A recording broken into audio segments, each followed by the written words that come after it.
Hindi lang mga bagong kaklase at bagong guro ang inaabangan ng mga estudyante sa pagdating ng pasukan. Dahil ang isa pa sa kanilang pinakahihintay ang tapatan ng iba't ibang universidad sa loob ng hardcore.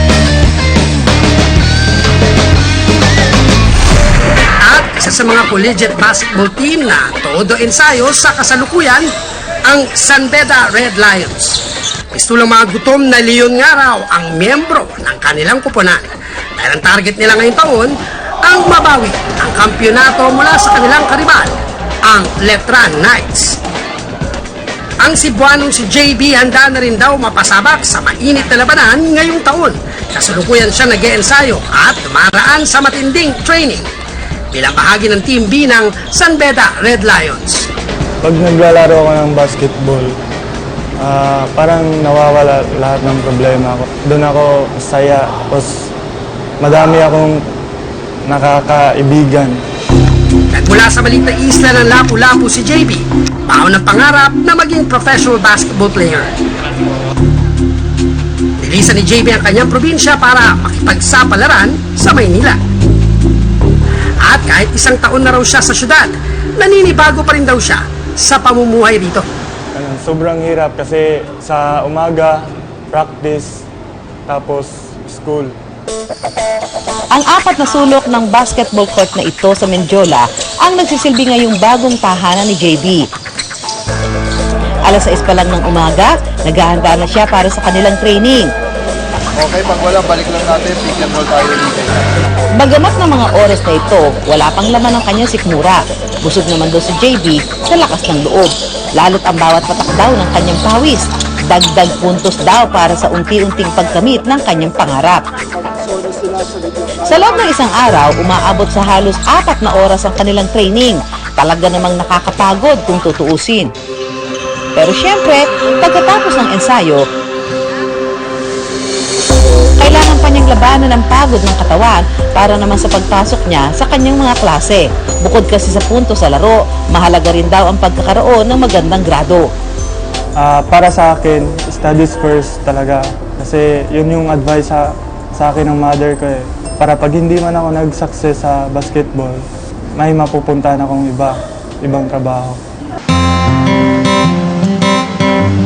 Magkakambal daw na disiplina sa sarili at katatagan ang susi para mairaos ni JB ang bawat araw ng pagiging atleta at estudyante.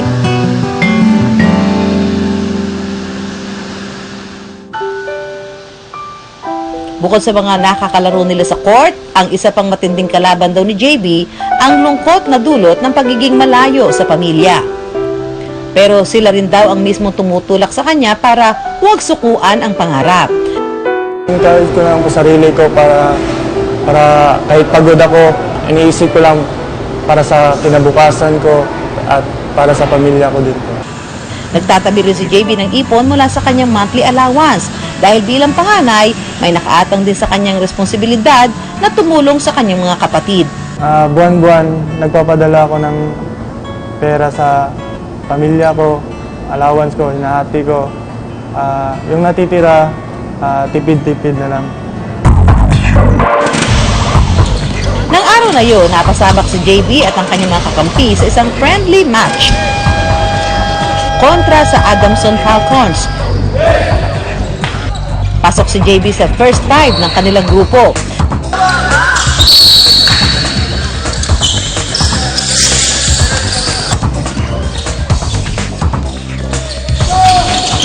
Sa umpisa pa lang, mainit na ang laban. Hindi raw biro ang paglalaro ng basketball dahil ang mga manlalaro malapit din sa disgrasya. Gaya na lang ng naranasan ni JB sa first quarter pa lang ng kanilang laro. Si JB kasi nasiko ng kanyang kalaban. Dahilan para pumutok ang kanyang kilay.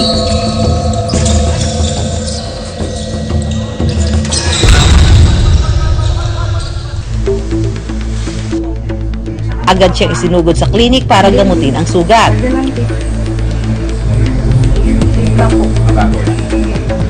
At ilang sandali pa, parang walang nangyari dahil si JB muling bumalik sa laro. The game must go on, ika nga.